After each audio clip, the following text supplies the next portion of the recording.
Bonsoir à tous, merci de votre attention. Voici les titres de l'actualité de ce jeudi. Une première ouverture dans le conflit du CPE. Les syndicats acceptent de rencontrer Dominique de Villepin demain, mais ils refusent toujours de s'engager dans un dialogue ou une négociation si le CPE n'est pas d'abord suspendu. Pendant ce temps, les étudiants et les lycéens étaient à nouveau dans la rue, entre 220 000 et 450 000 personnes selon les sources. La mobilisation se maintient à Paris, mais aussi à Marseille et dans d'autres villes. Des casseurs ont provoqué de nouveaux incidents, parfois violents. Gaz de France condamné pour la première fois pour homicide involontaire, 6 ans après l'explosion de Dijon qui avait fait 11 morts. La compagnie a été reconnue coupable d'avoir tardé à remplacer les canalisations en fonte grise. Elle devra verser plus de 200 000 € d'amende. Une énorme prise de cocaïne par des policiers français. 1,8 tonne de drogue pure d'une valeur de 300 millions d'euros a été saisie sur un bateau au large de l'Afrique. L'une de nos équipes était aux côtés de la police. Reportage dans un instant. Un homme est menacé de mort en Afghanistan parce qu'il s'est converti au christianisme. Il a été emprisonné à son retour au pays. L'affaire vire à la bataille diplomatique. Sous les pressions occidentales, Kaboul promet de trouver une solution. Enfin, à l'ouverture à Rosny, près de Paris, du premier centre commercial entièrement dédié à la maison. Un complexe géant. La décoration est une passion française. C'est le dossier de cette édition. La sortie de crise n'est sans doute pas pour demain, mais c'est peut-être un premier pas. Ce matin, Dominique de Villepin a écrit aux syndicats pour leur proposer une prise de contact. Une rencontre, oui, ont répondu les intéressés, elle aura lieu demain, mais des négociations, non, tant que le CPE n'est pas retiré. Autrement dit, la plus grande prudence est de mise et en attendant, la journée de grève et de manifestation de mardi prochain est maintenue. David Boéry, José Boulestex. Ça fait du bien, ce Premier ministre, de quitter un peu Paris? C'est beau. Un Premier ministre souriant et presque détendu. C'était ce matin à Metz. Invité au congrès de la FNSEA, Dominique de Villepin devait parler agriculture. Mais après son discours, il était surtout question du conflit sur le CPE. Je souhaite rencontrer les partenaires sociaux rapidement pour que nous puissions ensemble apporter des réponses aux préoccupations des jeunes de notre pays. Une invitation reçue ce matin. Dans cette lettre adressée aux syndicats, le Premier ministre indique qu'il souhaite évoquer sans a priori des mesures propres à lever les inquiétudes et les interrogations au sujet du contrat première embauche. Et Dominique de Villepin précise que l'ordre du jour n'est pas limité au seul CPE. Les syndicats ont très vite répondu. Tous les leaders à la même tribune, un front commun.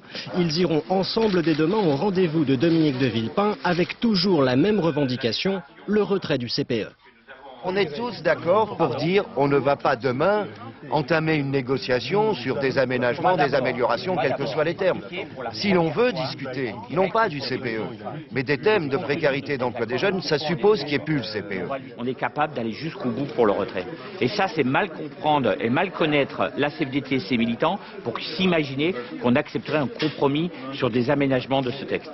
Rendez-vous est pris demain après-midi à Matignon et même si la réunion tourne court, le gouvernement aura voulu montrer qu'il tente de renouer le dialogue. Pendant ce temps, les étudiants et les lycéens étaient donc à nouveau appelés à descendre dans la rue. La mobilisation reste importante, presque identique à celle de jeudi dernier. Florence Griffon, Mathias Second. Ils ne sont toujours pas fatigués, même s'ils sont moins nombreux que la semaine dernière. 50 000 disent les syndicats, 2 fois moins, répond la police. En tout cas, c'est pendant la manifestation qu'ils apprennent que le Premier ministre les invite à Matignon. Un peu plus tôt, il avait déjà invité les syndicats.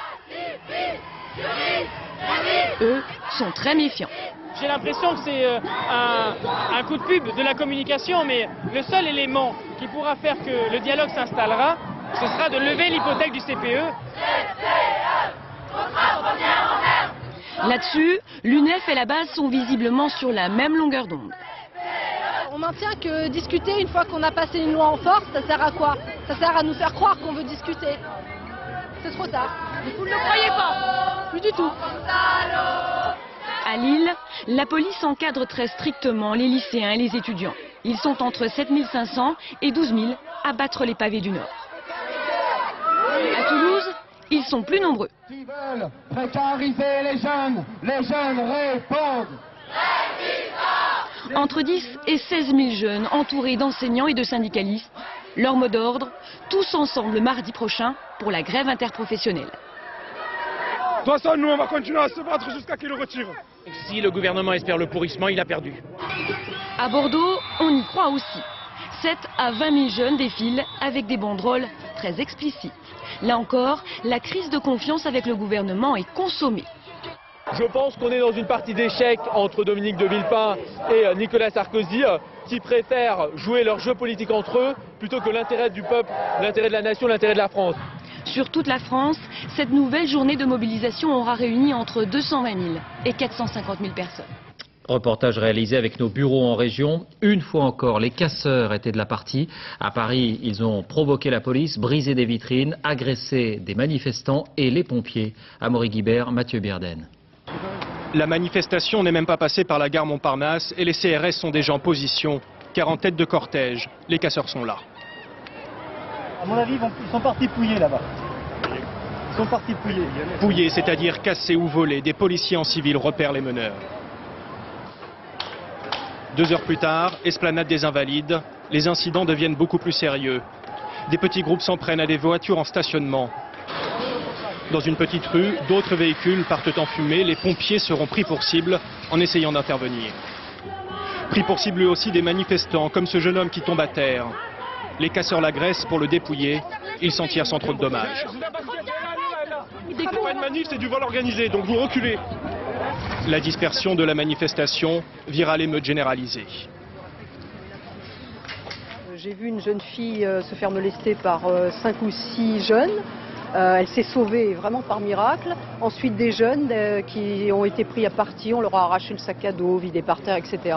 Et ensuite, j'ai vu arriver une sorte de marée humaine vers les vitrines, en train d'exploser les vitrines. Puis des groupes de CRS et de gendarmes mobiles commencent à investir l'esplanade. Des policiers en civil, se faisant parfois passer pour des manifestants, procèdent aux premières interpellations. Ils sont aussitôt pris pour cible.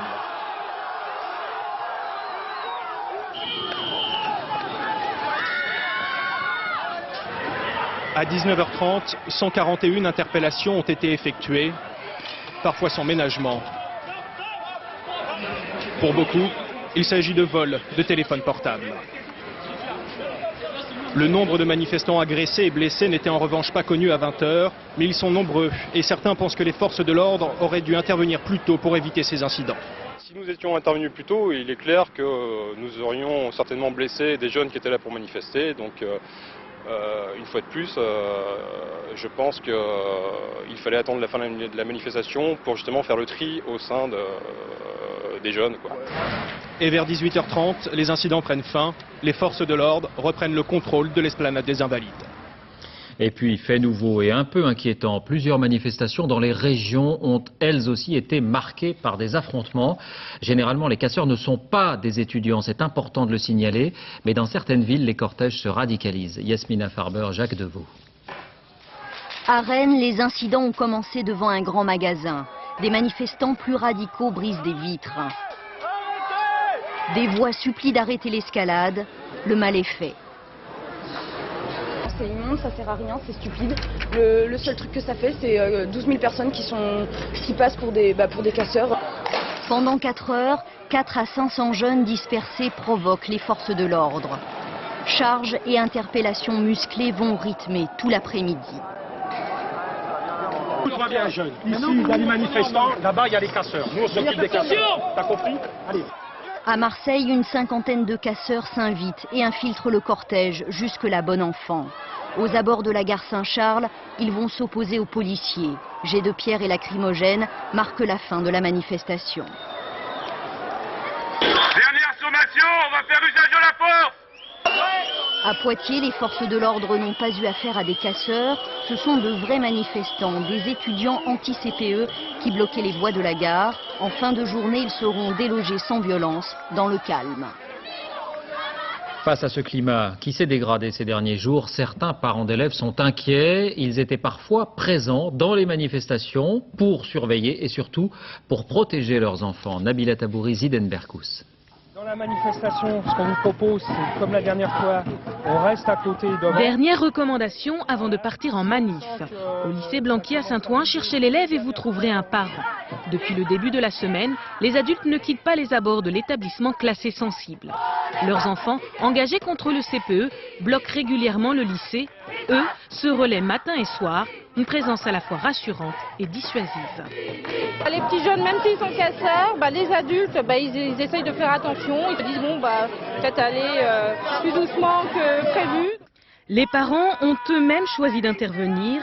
Les élèves, loin de rejeter leur présence, y trouvent un certain intérêt. Et par rapport aux profs aussi, au corps enseignant, le fait qu'il y ait les profs, qu'il y ait les parents derrière, ça leur prouve aussi que c'est pas non plus un mouvement qui est fait seulement pour sécher les cours. Les parents ne veulent surtout pas s'immiscer dans l'organisation du mouvement, mais les incidents qui ont émaillé les différentes manifestations les inquiètent malgré tout. On peut avoir peur. La dernière fois, c'est Babylone, c'était relativement chaud et les rues très étroites, ce qui fait qu'effectivement, il y avait une impression de peur. Eux-mêmes avaient peur. Place de la Nation, d'autres parents prennent le relais. Pendant que les lycéens manifestent, eux surveillent le moindre mouvement de foule. S'il y a des gens qui courent comme ça, on est un peu plus vigilant parce qu'il se passe quelque chose, mais on n'affole pas les jeunes. 17 h pour les lycéens de Saint-Ouen, une autre journée de manifestation se termine. Pour leurs parents, c'est l'heure du soulagement. Allez, on y va, Daniel, on y va. Et puis une image d'une des plus prestigieuses institutions françaises, l'école des hautes études en sciences sociales à Paris. Elle est occupée depuis lundi essentiellement par des éléments extérieurs à l'établissement. Les étudiants, les enseignants et les personnels qui souhaitaient organiser une action contre le CPE sont déçus, parfois même écœurés, car des ordinateurs ont été volés, des dossiers éparpillés, des salles de cours saccagées. Le portail est cadenassé, il est gardé par une vingtaine d'occupants. À noter toujours en ce qui concerne les universités que le ministre de l'Éducation, Gilles de Robien, n'exclut pas la possibilité de décaler les examens, peut-être même en septembre, dans certains cas, si les cours ne peuvent être rattrapés. Pour refermer ce chapitre, nous avons voulu savoir quel regard portait la presse étrangère sur ce conflit. Eh bien, il est sans concession. Beaucoup de nos confrères parlent d'un affrontement bien français et pointent une fois encore l'absence de culture de négociation. Bernard Lebrun, Olivier Robert. À l'image de la chaîne américaine CNN, toutes les caméras du monde sont braquées vers la France. Controverse française sur le travail en titre. La présentatrice parle d'une vague de colère des jeunes qui, pour la 5e fois, dit-elle, ont envahi les rues. Mais elle annonce que le Premier ministre pourrait ouvrir des négociations. C'est aussi le premier titre des informations de la chaîne qatari Al Jazeera. Ici, on s'émeut de la fermeture de la Sorbonne, due au bras de fer qui oppose Dominique de Villepin aux étudiants. Au défilé cet après-midi, le correspondant à Paris d'Al Jazeera préparait son reportage. Pour nous, la France n'est pas en crise telle que rapportée par certains médias, peut-être américains. Nous, on essaie de rapporter la vérité, qu'il y a un climat très tendu sur le plan social, qu'il y a des querelles entre gauche et droite. Hasard de l'histoire, sous le drapeau soviétique, l'envoyé spécial de la télévision géorgienne enregistre son plateau. Elle n'est pas venue spécialement pour ça, elle accompagnait des parlementaires à Paris, mais elle s'est échappée, préférant couvrir la manif. Je pense que ça, c'est le produit de la démocratie. Nouvel entrant dans l'Union européenne, la Pologne. Elle a désormais son bureau permanent à Paris. Sa correspondante ne pense pas que les jeunes Polonais protesteraient ainsi. Seulement un pays riche peut se permettre des manifestations comme ça. De notre côté, je vous envie, en tant que Polonaise, tous les acquis sociaux que vous avez. Et puis il y a ce confrère de la radio-télévision norvégienne qui, lui, n'a jamais vu ça chez lui. Pour le Norvégien, c'est quelque chose de très, comme on dit, exotique. Dès que les incidents ont commencé sur l'esplanade des Invalides, la chaîne Al Jazeera a pris son correspondant en France en direct. Quant à CNN, la première voiture brûlée a immédiatement fait le tour du monde à l'antenne. Une toute dernière information qui vient de nous parvenir sur cette journée. La police indique que 420 personnes au total ont été interpellées en France en marge des manifestations, le plus souvent donc pour des faits de violence, de vandalisme et d'agression sur les forces de l'ordre. Enfin, sachez que ce soir, Envoyé spécial revient sur le sujet avec les portraits de plusieurs jeunes militants anti-CPE à Paris ou à Marseille. Les équipes du magazine les ont accompagnés plusieurs jours, à suivre à partir de 20 h 50 avec Françoise Joly et Guylaine Chenu. Autre actualité de cette journée, 6 ans après l'explosion de Dijon qui avait fait 11 morts, Gaz de France a été condamné pour homicide involontaire. C'est la première fois. La compagnie devra verser 204 000 € d'amende. C'est pratiquement la peine maximale prévue par le code pénal. D'après le jugement, GDF a manqué à son obligation de sécurité. Karine Comazzi, Marie Cazot. Elles sont unies par 6 ans de combat contre Gaz de France, un géant à leurs yeux. Au nom d'une fille, d'une mère, morte comme 9 autres personnes dans l'explosion de leur immeuble, aujourd'hui la justice leur donne raison. Déclare Gaz de France, prise en la personne de son représentant légal, coupable des faits tels que visés dans la prévention. GDF est condamné à payer une amende record aux familles, 200 000 €. Une grosse entreprise comme ça, on part un peu perdant. On se dit on n'a pas beaucoup de chance, hélas, mais ça s'est révélé faux. On n'a plus gagné, donc c'est vrai que c'est un grand soulagement. Maintenant on va pouvoir faire un peu notre deuil. C'était à Dijon le 4 décembre 1999. Un immeuble s'effondre. Très vite, l'enquête montre du doigt ces canalisations de gaz en fonte grise. Un matériau cassant et interdit en France. En 1990, GDF commence à changer ses canalisations, mais le programme coûte cher, il prend du retard. La catastrophe de Dijon relance le débat. Pour la première fois, GDF est condamné pour homicide involontaire. Son avocat veut faire appel. C'est une réaction de déception, bien sûr, puisqu'on plaidait à la relaxe. Et GDF n'en a pas fini avec la justice, car 5 ans après Dijon, c'est à Mulhouse qu'une autre explosion au gaz a fait 17 morts. Toujours la fonte grise. Une fois de plus, GDF est mise en examen pour homicide involontaire. Le jugement de Dijon pourrait faire jurisprudence. Une énorme prise de cocaïne en plein océan Atlantique. Je vous le disais en titre, elle a été réalisée par des policiers français. L'Office central des stupéfiants qui a installé il y a 2 ans une antenne aux Caraïbes, car c'est l'une des principales routes de la drogue. Au total, 1,8 tonne a été saisie à bord d'un bateau, une prise dont la valeur est estimée à 300 millions d'euros. L'une de nos équipes a pu suivre toutes les étapes, toute la procédure après la saisie. Enquête Audrey Goutard, Yann Moine. Quelque part au large des côtes africaines, des Zodiacs et un hélicoptère en soutien, ce sont les commandos marins français. Leur mission, prendre d'assaut ce cargo. Les soldats grimpent sur le bateau. En quelques secondes, l'équipage est neutralisé. L'opération est terminée. 3 semaines plus tard, le même cargo, à bord les mêmes commandos marins. Ils débarquent en Martinique pour livrer le navire aux enquêteurs de l'Office central des stupéfiants, car à l'intérieur il y a de la cocaïne.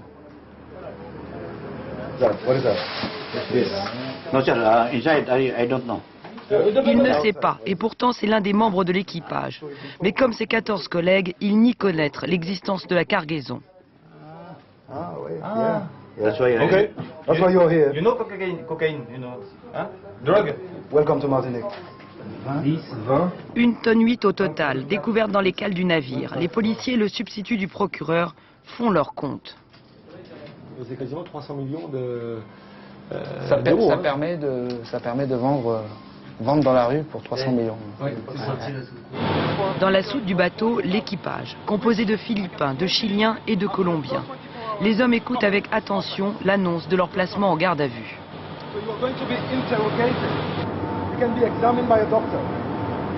Si ce cargo a été arraisonné, c'est grâce à un tuyau parvenu aux policiers français.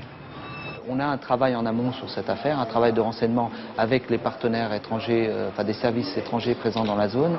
Et ce travail de renseignement nous a permis de s'intéresser à ce bateau. Ce n'est pas une saisie qui a été faite, j'allais dire, au hasard. C'est un vrai travail d'enquête. Et les policiers ont vu juste. Le 2 février, le Master Endeavour quitte Cuba, officiellement pour la Guinée-Bissau. 10 jours plus tard, 3 tonnes de cocaïne sont chargées en mer au large du Venezuela. Le 22 février, des vedettes rapides récupèrent la moitié de la cargaison, juste avant d'être arraisonnés par la marine française. Pour l'équipage, c'est l'heure des auditions. Comme les 14 autres matelots, le capitaine est entendu. Je ne vais pas faire de résistance. Le marin jure ne pas être impliqué. Il a juste vu la cocaïne hissée sur le pont.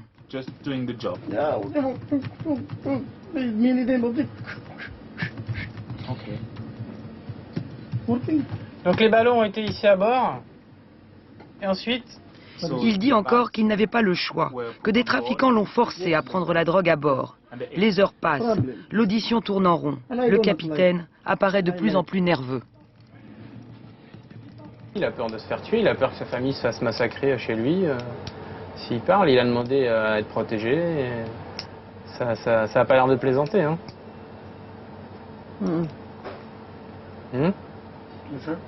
4 heures plus tard, la première partie de la garde à vue est terminée. Le capitaine apparaît plutôt comme une victime. Pour le moment, il ignore que d'autres membres de l'équipage ont été plus bavards que lui. Aussi le lendemain, coincé par les questions du policier, il reconnaît enfin. Non seulement il était au courant de tout, mais en plus il sait combien chaque marin a touché pour cette mission très spéciale. 50 000 $. Plus confondant encore, les policiers ont retrouvé un reçu établi par les clients des trafiquants. Un bordereau pour une livraison de plus d'1 tonne de cocaïne. On a pu avoir le sentiment que l'équipage était un peu pris en otage par 2 ou 3 personnes à bord et qu'ils étaient mis devant le fait accompli. Et c'est au final, après cette garde à vue, pas du tout le cas. On s'aperçoit que c'est une équipe qui est une association de malfaiteurs qui est constituée pour ce genre de choses. Tous partent en prison.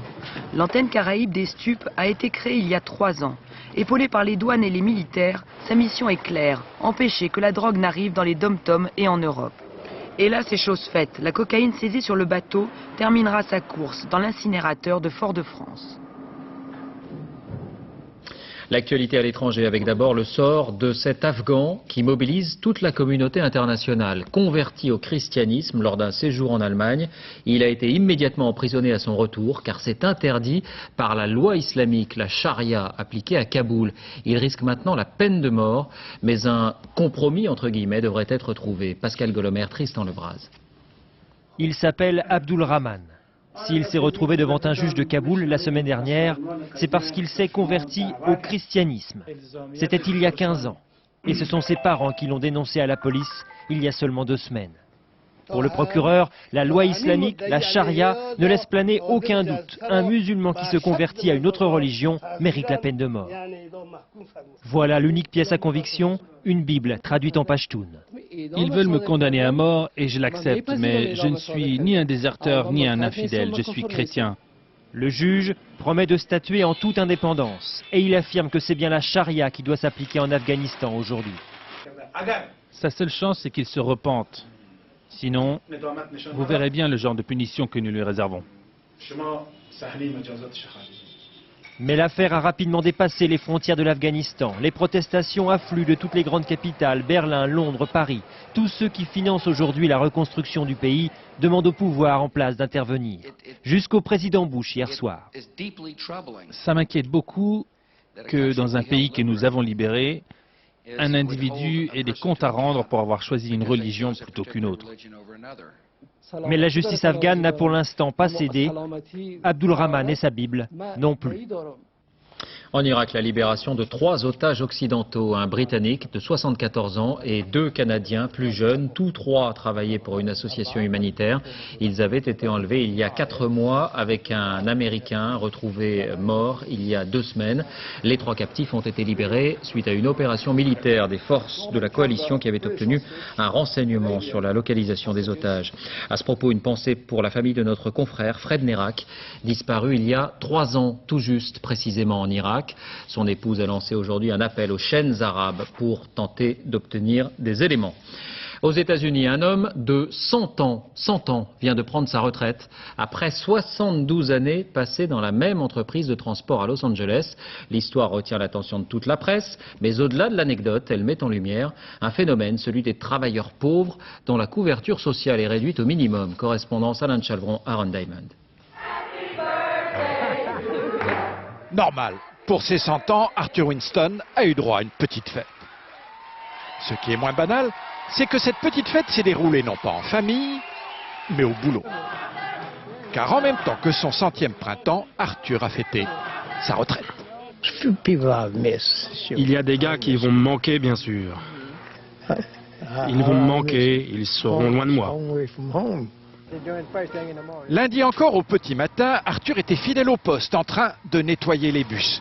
C'est son boulot depuis 72 ans, nettoyer les bus. 72 ans. C'est en 1934 qu'il est entré au service de la compagnie des transports publics de Los Angeles. Pas facile à cette époque-là de trouver un travail pour un noir. On ne pouvait pas être mécano, ni chauffeur de bus, ni conducteur de tram.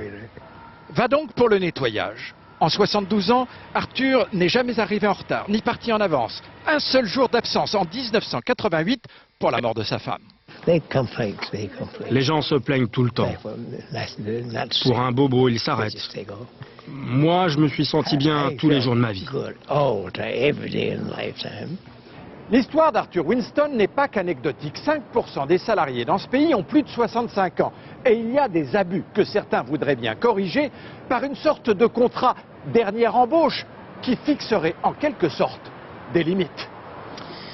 En bref, l'ouverture à Bruxelles d'un sommet européen consacré notamment à la question de l'énergie. En toile de fond, il y a la controverse, vous le savez, entre l'Italie et la France. La France qui voudrait empêcher l'OPA de l'italien Enel sur Suez.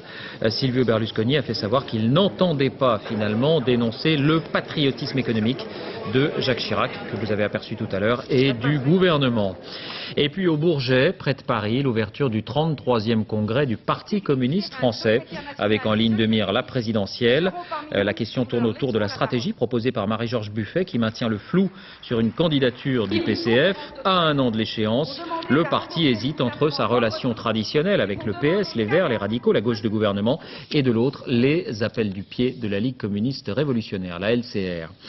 L'environnement avec la reprise demain au Canada de la chasse aux phoques, avec toujours autant de passion de chaque côté. Les défenseurs des animaux sont révoltés par les pratiques, la méthode des chasseurs. Brigitte Bardot est retournée sur place. Christelle Bertrand. Comme tous les ans à la même époque, leur terrain de jeu devient un terrain de chasse. Et c'est toujours à coups de gourdin que les phoques sont abattus. Cette année, ils seront 325 000, c'est le quota décidé par le gouvernement canadien. Et c'est beaucoup trop pour Brigitte Bardot. Inépuisable dans son combat, l'actrice est allée jusqu'à Ottawa plaider la cause des phoques. Le Premier ministre a refusé de la recevoir. Je voulais le rencontrer, lui parler et essayer de lui expliquer qu'il a le pouvoir d'arrêter ce massacre et savoir pourquoi il ne le fait pas. Il y a 30 ans, lors de son premier voyage au Canada, l'actrice parvient tellement bien à médiatiser sa croisade qu'elle en obtient un boycott mondial des fourrures. À l'époque, qui pouvait donc résister au couple bébé phoque? On les tue pour faire des jouets en plus, des bébés phoques en plus, des manteaux de fourrure pour les connes qui veulent se mettre ça sur le dos. Et voilà. Aujourd'hui, c'est presque dans la même posture que le couple McCartney continue le combat. Mais pour les autorités canadiennes, l'espèce n'est plus menacée. Le cheptel est en bonne santé et en augmentation. La population de phoques est à peu près de 6 millions, c'est presque 3 fois plus qu'il y a 30 ans. En fait, ce qui préoccupe en ce moment les Canadiens, c'est plus la fonte prématurée de la banquise que l'ouverture de la chasse aux phoques. Le premier exercice d'évacuation pour le géant des airs, l'A380 d'Airbus. C'est un test habituel, mais qui prend cette fois une dimension particulière. En raison bien sûr de la taille de l'avion, il va falloir réussir à évacuer en 1 minute et demie, pas plus, 7 à 800 passagers par les toboggans. Patrice Pellet, Guillaume Fautra.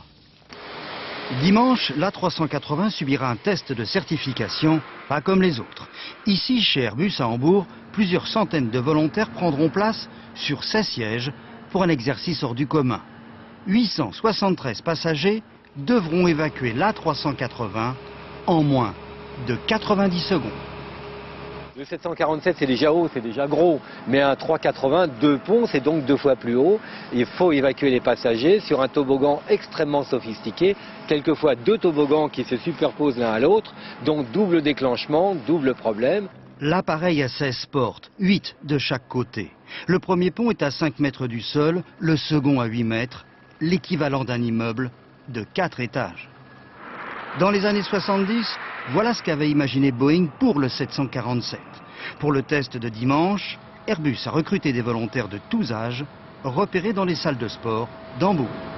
Il faut prendre des gens absolument standards, on leur dit, on vous prévient de rien, vous n'y connaissez rien, et vous allez évacuer l'avion. Et puis là, on chronomètre. Et puis on dit, ça passe pas. Complexité supplémentaire imposée pour la certification, seulement 8 portes sur 16 seront utilisées pour l'évacuation. Il faudra faire vite, mais sans se laisser gagner par la panique. C'est comme ça qu'on peut s'en sortir comme à Tahiti, le 15 septembre 1993, Tous les passagers sont sortis indemnes.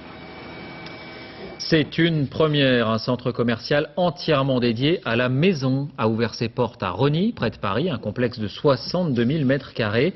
Les revues s'arrachent, les magasins se multiplient. La décoration est devenue, en quelques années, une passion française. C'est le dossier de cette édition. Il est signé Evelyne Goldman, Frédéric Delarue. Qu'il s'agisse de boire un coup, de s'asseoir ou de s'éclairer, les Français joignent de plus en plus l'utile à l'agréable. Ce qui est présenté, c'est très beau. Tout ce qu'on a vu là, ça donne vraiment envie d'acheter. La décoration, un marché de 12 milliards d'euros qui a désormais ses temples, comme ce paquebot grand comme 10 terrains de foot. On s'y perd à tel point que les clients ont besoin d'un coach. Son job, interroger, définir la personnalité du client pour le mener à la bonne boutique. On va identifier vos besoins, vos envies, et on va vous accompagner là où vous allez trouver le bon meuble pour pouvoir aménager votre intérieur. Sa cible préférée, le jeune couple qui veut meubler son salon. On investit beaucoup plus dans le salon que dans la chambre par exemple. On a beaucoup de temps libre, on travaille 3 jours par semaine, donc c'est vrai qu'on est beaucoup de temps à la maison et c'est vraiment une pièce où on est la plupart du temps. Et forcément, il a la solution.